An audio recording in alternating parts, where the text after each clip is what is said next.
It has been one heck of a crazy year, both on the eShop and this channel. And we'll get to my channel. Let's start with the eShop, since that's why most of you are probably here. As you guys know, I have a series on YouTube about 10 eShop games worth buying, where I take 10 of the most recent releases on Switch and I blab about them. I talk about how great they are and why you should buy them. In no particular order, of course, just, hey, here are some games. Now, at the end of the year, like right now, I look back at those lists, I break them all down, I pull the best ones, and I make a top 10 list of my personal favorite, best, in my opinion, but they are the best games of the year. And I actually do order them from 10 to 1, with 1 being the best. These videos are really fun for me because I not only get to take a look back at the eShop over the last year, but we all get to take a look back at my channel over the last year. Not only do we get to see how much the eShop has grown, we get to see how much this channel has grown. Fortunately, this year is gonna be a lot less cringy than last year. I don't know if you guys remember, but I was the 10 eShop games worth buying. I don't know where the channel started. All I know is where we are now. And where we are now is about to hit 800,000 subscribers on the channel, which I still can't fathom. The channel passed 100 million total views across all my videos yesterday. We're hitting milestones, and it's all because of you guys. I don't know how this stupid little channel of some dumb Australian guy with long hair who foolishly named his channel after a genre of video game, and yet somehow we're here. And I can never say thank you enough, because I literally wouldn't be here at all in any way.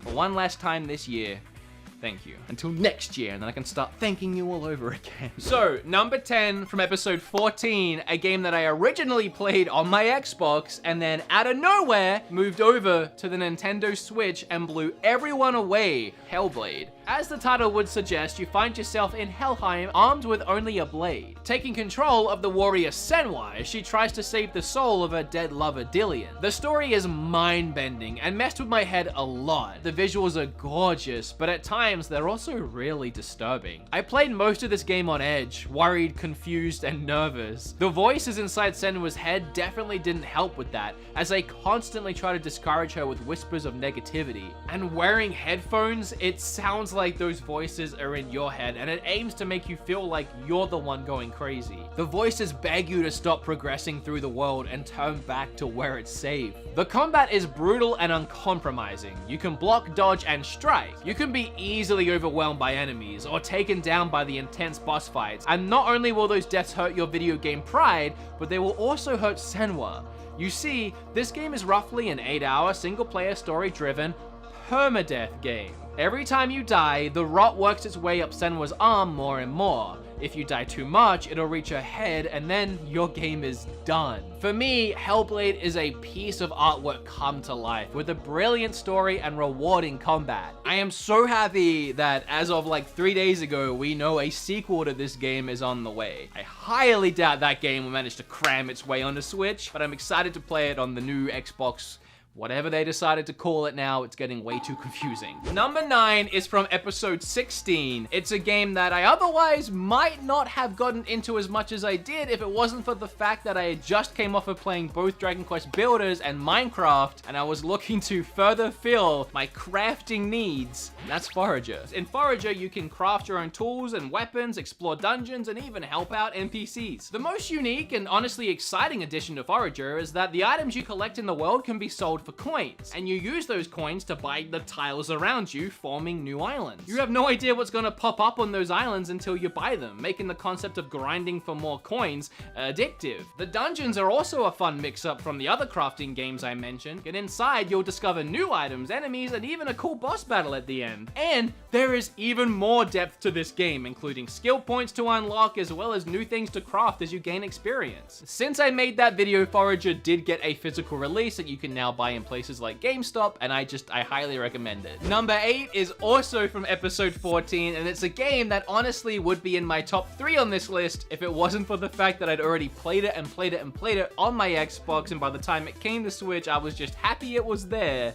And that's Cuphead. The old school cartoon visuals get me every time I play it. The fact that they hand drew all of this is unbelievable, and I appreciate it so much. The 3-hour-long soundtrack of jazzy barbershop big band songs is a perfect complement to those visuals, and the game is so bloody difficult that it almost ruins it for me. But somehow, it makes it better. Again, Cuphead could be an easy number one, I'm sure, for many of you and myself, but looking back at my experiences this year on Switch, I had way more fun with these other games because they were just newer experiences for me. Speaking of, another game from episode 14, number 7 is a fast-paced sword slicing game.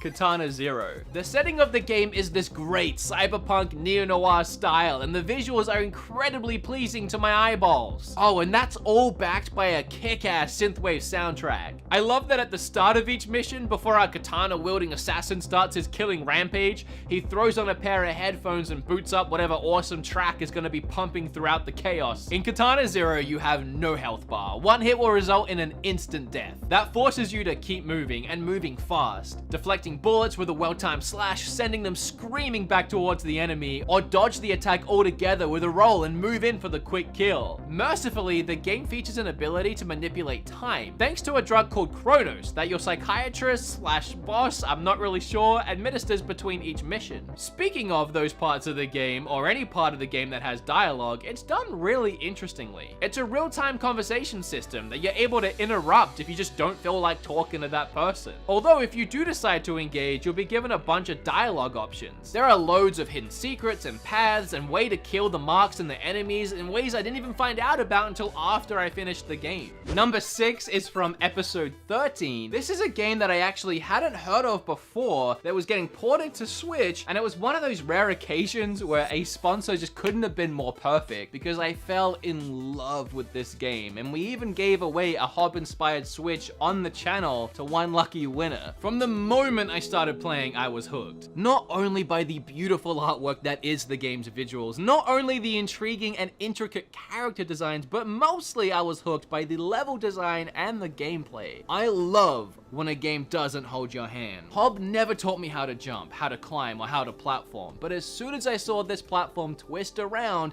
it was so clear what I needed to do. Also, side note, even that big punch he did to spin the platform around was a subtle clue, a hint as to later gameplay mechanics. And that holds true for every single gameplay element or puzzle you find or react with in the game, even the combat. After finding a sword and learning how to swing it, there wasn't much left to teach me that I couldn't discover on my own, developing my own skills as I played and even unlocking more from there. And with no written or spoken dialogue, it is still perfectly clear what the story is and what the conversations between the characters might mean. So the game is split between puzzle platforming and action combat, with the focus being more on the puzzle platforming side. And in this game, that really works, as the entire world is like one big puzzle for you to solve. Every part of the game feels fresh, every puzzle different to the last, but with everything you have learned from the previous puzzles playing a part in helping your thought process when it comes to solving the next one. Number 5 was from episode 15, and it's a game that as soon as I saw it in an indie direct or an indie direct, I can't remember which one I saw it in, I could not wait to play it because the Max Payne slow down shooting bullets like crazy while on a skateboard gameplay got me really excited, and it absolutely lived up to my own personal hype. And that game is My Friend Pedro. In My Friend Pedro, you play as a masked assassin, armed with as many guns as he can carry, the ability to fire those guns while simultaneously hanging upside down, and a severe lack of knowledge on how physics actually work. But physics be damned, this is just straight up fun. Every level throws something new at you, new mechanics, whether it's a frying pan that you can kick right at an enemy's face and then pump that same frying pan full of bullets, ricocheting off of it and hitting every other enemy in the room, or jumping on a freaking skateboard and rocketing through levels while pumping shotgun rounds. Oh, and beyond the senseless violence, there actually is quite a bit of clever platforming and puzzle solving going on throughout the levels, with some of the later areas of the game becoming quite the brain teaser. Oh, and your friend is literally a banana.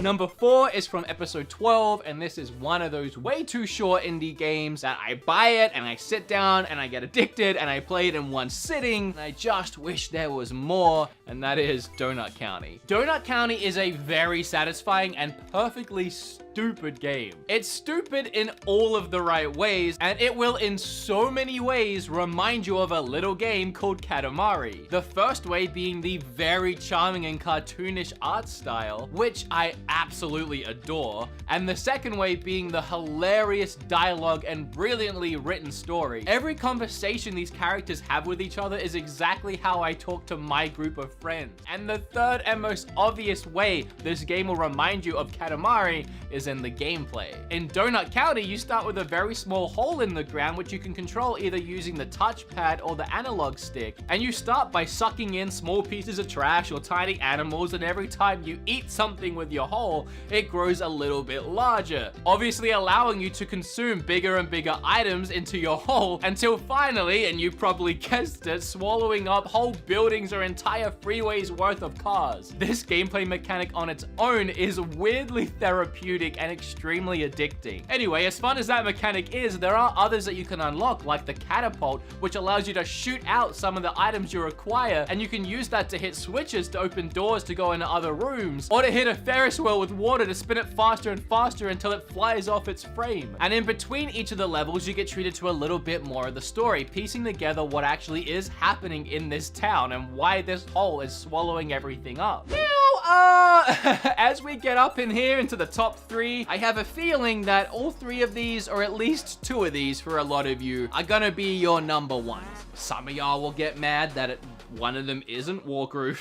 So let's just all play nice and remember again that it's opinions. And I say this because number 3 is Untitled Goose Game. You are a silly goose that can honk, duck, flap, and most affectionately hold things in its beak. Or more accurately, steal things with its beak, hide them, and or taunt the humans with them, and that is the entire game. Screwing with people, annoying the heck out of them, and watching them try to deal with a goose that just won't leave them alone. It's such wholesome, hilarious fun. I honestly couldn't tell you how many 30-second clips I grabbed of this game using the Switch's capture button to then go and show Kim later, and both of us would be laughing at this stupid little goose. I think this might be the one actually where he goes to sit down.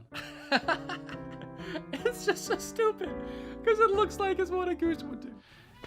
Alright buddy, come here, you can join me for the end of the year. He's developed a habit. He'll be sleeping downstairs. This is the only time he does it. He'll come running upstairs screaming because he wants to be held. Kim thinks it's because he wants to be a star on YouTube.